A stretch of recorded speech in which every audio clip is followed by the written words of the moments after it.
আজকে আমি এই 200 টাকা দিয়ে কি কাঁচা বাজার করব সেটাই আপনাদেরকে দেখাবো আর কি আনতে পারি এই 200 টাকা দিয়ে। তো আমি রওনা হয়ে গেলাম বাহিরে 200 টাকার বাজার করার জন্য। দেখা যাক কি পাওয়া যায়। আর বাইরে তো দেখলাম প্রচুর পরিমাণে রোদ, তো ছাতা নিয়েই গিয়েছিলাম। তো যাই হোক, আমি সামনে একটা ভ্যান দেখতে পাচ্ছি, দেখি এইখানে আমার কিছু কিনা যায় কিনা।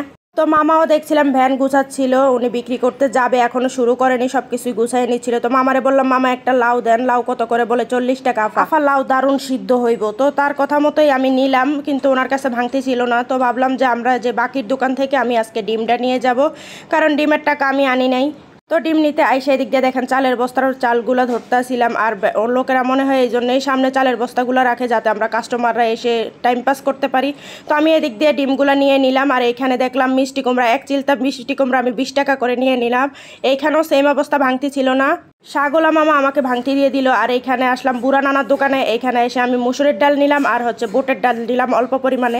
আর এইখানে আমি ওনার টাকাটা দিতে আসলাম, উনি আমার ভাঙতি করে দিল। আর এখানে উনি পেতো 50 টাকা, ধন্যা পাতা 10 টাকা নিয়েছিলাম। তো যাই হোক, এই যে দেখেন আমি এইখানে যা সব কিছু নিয়ে বাসার দিকে চলে যাচ্ছিলাম। আর এইখানে আমার অল্প কিছু টাকা বেঁচে গিয়েছে। আর এইখানে দেখেন মামার থেকে আমি ছোটোবেলায় আইসক্রিমগুলো খেতাম, এই 2টা আইসক্রিম নিয়েছি, আমি বাসায় গিয়ে খাবো। আর যেই গরম পড়েছে, বাহিরে গেলে মনে হচ্ছে যে গলা শুকিয়ে যাবে।